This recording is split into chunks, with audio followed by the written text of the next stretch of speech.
अटैची हाथ में पकड़े आरती ड्राइंग रूम में आई तो राकेश और सारिका चौंक खड़े हो गए।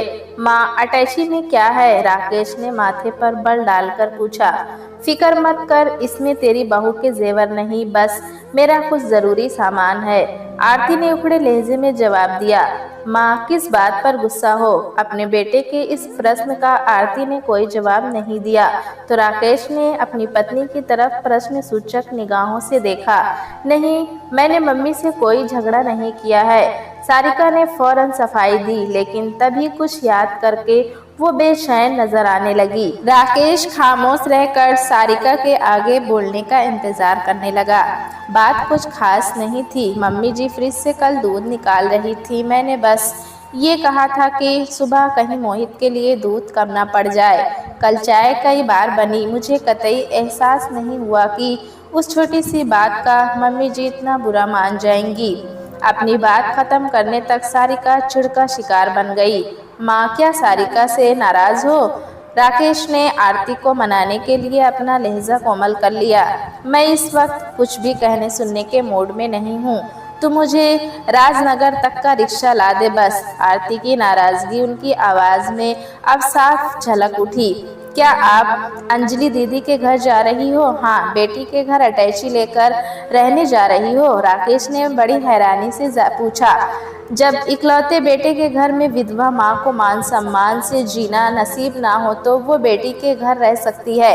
आरती ने जिद्दी लहजे में दलील दी। तुम गुस्सा थूक दो माँ, मैं सारिका को डांटूंगा।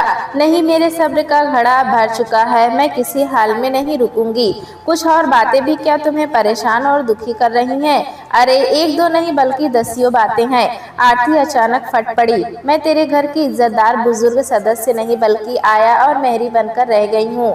मेरा स्वास्थ्य अच्छा है तो इसका मतलब ये नहीं कि तुम मेहरी ही हटा दो। मुझे मोहित की आया बनाकर आए दिन पार्टियों में चले जाओ। तुम दोनों के पास ढंग से दो बातें मुझसे करने का वक्त नहीं है। उस शाम मेरी छाती में दर्द था तो तू डॉक्टर के पास भी मुझे नहीं ले गया।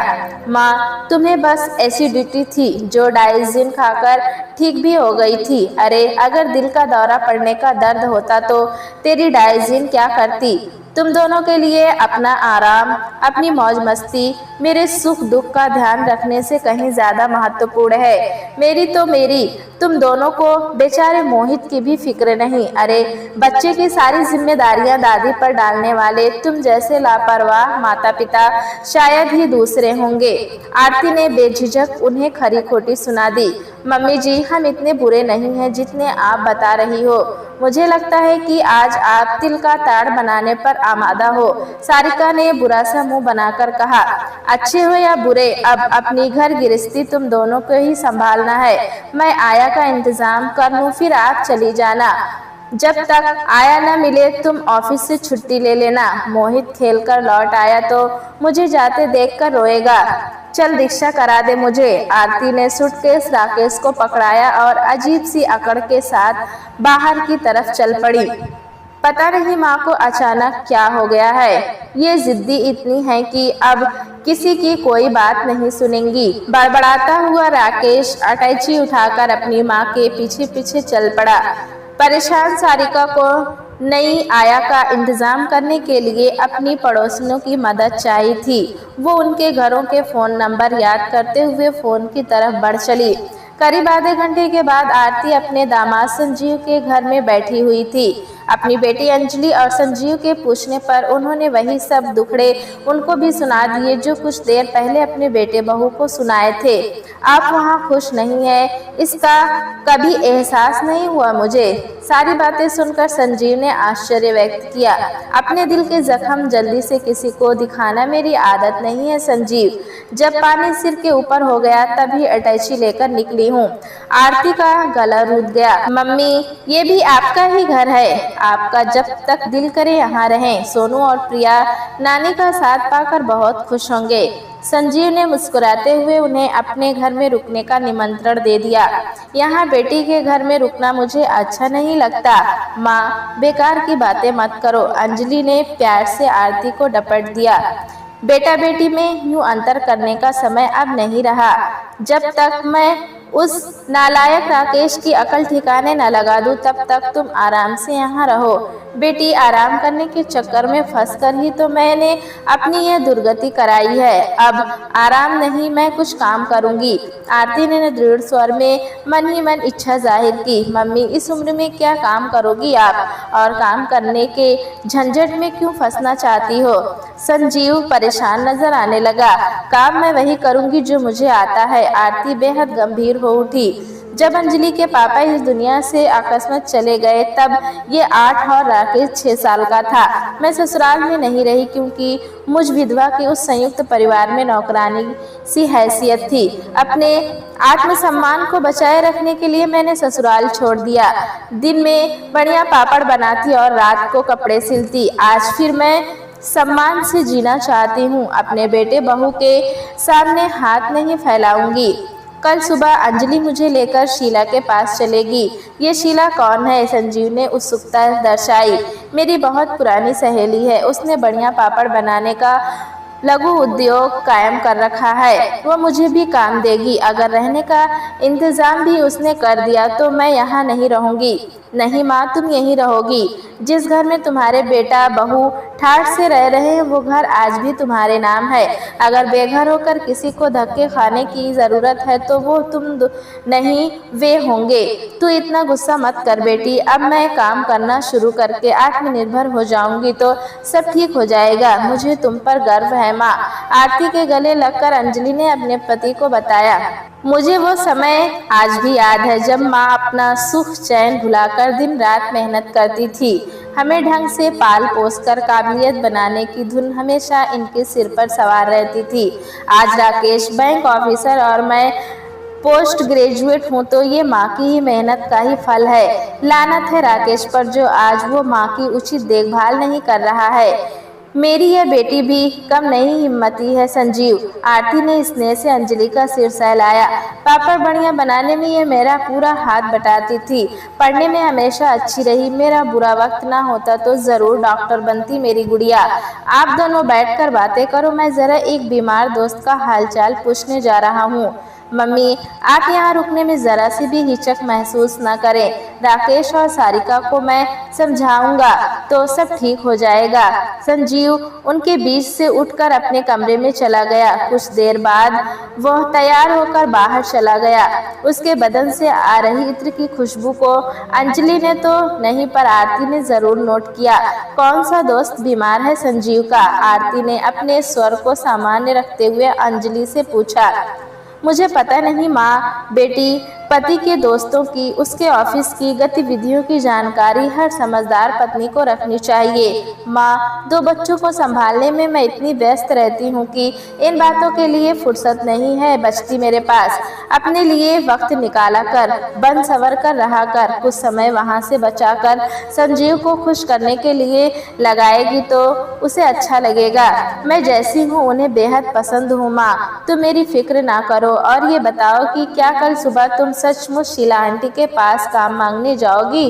अपनी आंखों में चिंता के भाव लाकर अंजलि ने विषय परिवर्तन कर दिया था। आरती काम पर जाने के लिए अपने फैसले पर जमी रही। उनके इस फैसले का अंजलि ने स्वागत किया। रात को राकेश और सारिका ने आरती से फोन पर बात करनी चाहिए पर वो तैयार नहीं हुई। अंजलि ने दोनों को खूब डांटा।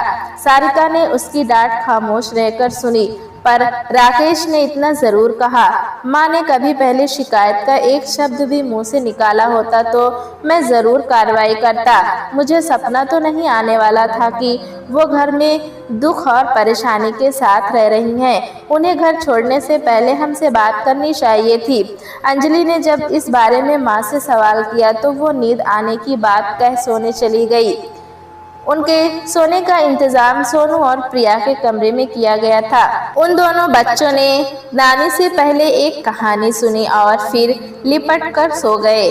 आरती को मोहित बहुत याद आ रहा था, इस कारण वो काफी देर बाद सोई थी।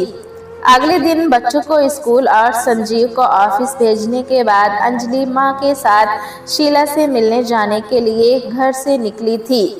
शीला का कुटीर उद्योग बड़ा बढ़िया चल रहा था। घर की पहली मंजिल पर बने बड़े हॉल में 15 से 20 औरतें बढ़िया पापड़ बनाने के काम में व्यस्त थीं। वो आरती के साथ बड़े प्यार से मिली। पहले उन्होंने पुराने वक्त की यादें ताज़ा की। चाय नाश्ते के बाद आरती ने उन्हें अपने आने का मकसद बताया तो वो पहले तो चौंकी और फिर गहरी सांस छोड़कर मुस्कुराने लगी। अगर दिल करे तो अपनी परेशानियों की चर्चा करके अपना मन जरूर हल्का कर लेना आरती। कभी तुम मेरा सहारा बनी थी और आज फिर तुम्हारा साथ पाकर मैं खुश हूँ। मेरा दायां हाथ बनकर तुम चाहो तो आज से ही काम की देखभाल में हाथ बटाओ। अपनी सहेली की यह बात सुनकर आरती की पलकें नम हो उठी थी। आरती और अंजलि ने परसों बाद बढ़िया पापड़ बनाने का काम किया।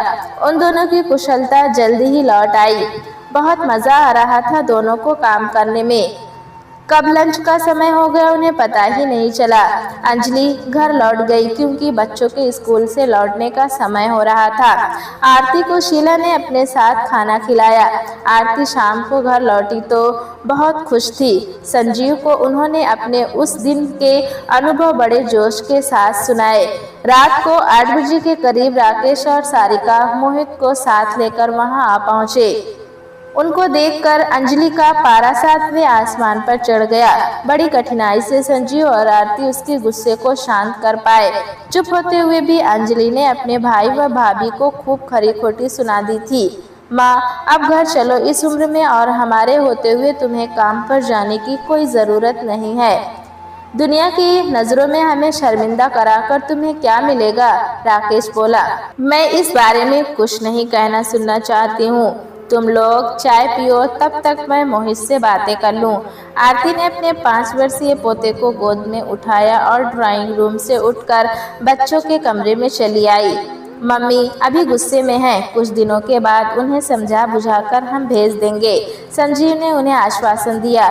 उन्हें पापड़ बढ़िया बनाने के काम पर जाने से भी रोको जीजा जी। राकेश ने प्रार्थना की। जो भी इस बात को सुनेगा हम पर हंसेगा। राकेश, मेहनत व ईमानदारी से किए जाने वाले काम पर मूर्ख लोग ही हंसते हैं। माँ ने यही काम करके हमें पाला था। कभी जाकर देखना कि शीला आंटी के यहाँ काम करने वाली औरतों के चेहरों पर स्वाभिमान और खुशी की कैसी चमक मौजूद रहती है। थोड़े से समय के लिए मैं भी वहाँ रोज जाया करूँगी माँ के साथ। अपना फैसला बताते हुए अंजलि बिल्कुल भी नहीं झिझकी थी। बाद में संजीव ने उसे काम पर न जाने के लिए कुछ देर तक समझाया भी, पर अंजलि ने अपना फैसला नहीं बदला। मेरी बेटी कुछ मामलों में मेरी तरह से ही जिद्दी और धुन की पक्की है संजीव। ये किसी पर अन्याय होते भी नहीं देख सकती। तुम नाराज मत हो और कुछ दिनों के लिए इसे अपनी इच्छा पूरी कर लेने दो। घर के काम का हर्जा इसका हाथ बटाकर मैं नहीं होने दूंगी। तुम बताओ, तुम्हारे दोस्त की तबीयत कैसी है? आरती ने अचानक विषय परिवर्तन कर दिया। मेरे दोस्त की तबीयत को क्या हुआ? संजीव चौंका। अरे, कल तुम अपने एक बीमार दोस्त का हालचाल पूछने गए थे ना? हाँ, वो अब ठीक है, बेहतर है। अचानक बेचैन नजर आ रहे संजीव ने अखबार उठाकर उसे आंखों के सामने यूं किया मानो आरती की नजरों से अपने चेहरे के भाव को छिपा रहा हो। आरती ने अंजलि की तरफ देखा, पर उसका ध्यान उन दोनों की तरफ न होकर प्रिया की चोटी खोलने की तरफ लगा हुआ था। आरती के साथ अंजलि भी रोज पापड़ बढ़िया बनाने के काम पर जाती। माँ शाम को लौटती, पर बेटी 12 बजे तक लौट आती थी। दोनों इस दिनचर्या से बेहद खुश थी। मोहित को याद करके आरती कभी कभी उदास हो जाया करती, नहीं तो बेटी के घर उनका समय बहुत अच्छा कट रहा था। आरती को वापस ले जाने में राकेश और सारिका पूरे 2 हफ्ते के बाद सफल हुए। आया की देखभाल मोहित के लिए अच्छी नहीं है मम्मी, वो चिड़चिड़ा और कमज़ोर होता जा रहा है। सारा घर आपकी गैर मौजूदगी में बिखर सा गया है। मैं हाथ जोड़कर प्रार्थना करती हूँ, अपनी सारी गलतियाँ सुधारने का वादा भी करती हूँ। बस अब आप घर चलिए प्लीज़। हाथ जोड़कर यूँ विनती कर रही बहू को आरती ने अपनी छाती से लगाया और घर लौटने की राजी हो गई। अंजलि ने पहले ही ये सुनिश्चित करवा लिया कि घर में झाड़ू पोछा करने व बर्तन मांजने वाली बाई आती रहेगी। वो तो आया को भी आगे के लिए रखवाना चाहती थी, पर इसके लिए आरती ही तैयार नहीं हुई। मैं जानती थी कि आज मुझे लौटना पड़ेगा, इसलिए मैं शीला से 15 दिन की अपनी पगार ले आई थी। अब हम सब पहले बाजार चलेंगे, तुम सबको अपने पैसों से मैं दावत दूंगी और उपहार भी। आरती की इस घोषणा को सुनकर बच्चों ने तालियां बजाई और खुशी खुशी मुस्कुरा उठे। आरती ने हर एक को उसकी मनपसंद चीज बाजार में दिलवाई। संजीव और राकेश को कमीज मिली, अंजलि और सारिका ने अपनी पसंद की साड़ियां पाई, प्रिया ने ड्रेस खरीदी, सोनू को बैट मिला और मोहित को बैटरी से चलने वाली कार। वापस लौटने से पहले आरती ने अकेले संजीव को साथ लिया और उस आलीशान दुकान में घुस गई जहां औरतों की हर प्रसाधन सामग्री बिकती थी। क्या आप यहाँ अपने लिए कुछ खरीदने आई हैं मम्मी? संजीव ने उत्सुकता जताई। नहीं, यहाँ से मैं कुछ बरखा के लिए खरीदना चाहती हूँ, आरती ने गंभीर लहजे में जवाब दिया। बरखा कौन? अचानक ही संजीव के चेहरे का रंग उड़ गया। तुम्हारी दोस्त जो मेरी सहेली उर्मिला के फ्लैट के सामने वाले फ्लैट में रहती है, वही बरखा जिससे मिलने तुम अक्सर उसके फ्लैट पर जाते हो, जिसके साथ तुमने गलत तरह का रिश्ता जोड़ रखा है।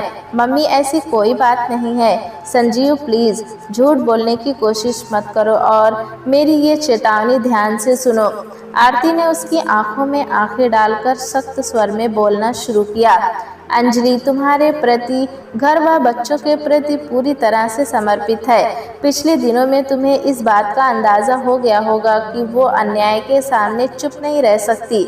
मेरी बेटी मान सम्मान से जीने को सबसे महत्वपूर्ण मानती है। उसे बरखा की भनक भी लग गई तो तुम्हें छोड़ देगी।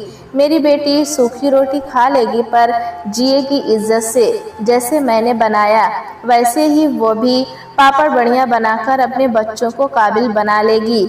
आज के बाद तुम कभी बरखा के फ्लैट पर गए तो मैं खुद तुम्हारा कच्चा चिट्ठा अंजलि के सामने खोलूंगी। तुम्हें मुझे अभी वचन देना होगा कि तुम उसके संबंध हमेशा से समाप्त कर दोगे। अगर तुम ऐसा नहीं करते हो तो अपनी पत्नी व बच्चों से दूर होने को तैयार हो जाओ। अपनी गृहस्थी उजाड़ कर फिर खूब मजे से बरखा के साथ मौज मस्ती करना। संजीव ने कांपती आवाज में अपना फैसला सुनाने में ज्यादा वक्त नहीं लिया। मम्मी, आप अंजलि से कुछ मत कहना, वो खुददार औरत मुझे कभी माफ नहीं करेगी। गुड, मुझे तुमसे यही जवाब की उम्मीद थी। आओ बाहर चलें। आरती एक तीर से 2 शिकार करके बहुत संतुष्ट थी। उन्होंने घर छोड़कर राकेश व सारिका को अपना महत्व व उनकी जिम्मेदारियों का एहसास करवाया था। साथ ही अंजलि के व्यक्तित्व की कुछ विशेषताओं से संजीव को परिचित कराकर उसे सही राह पर लाई थी। आरती का मिशन पूरी तरह सफल हुआ था। दोस्तों, कहानी कैसी लगी हमें कमेंट में ज़रूर बताएं। चैनल पे नए हैं तो एक लाइक और सब्सक्राइब करना ना भूलें।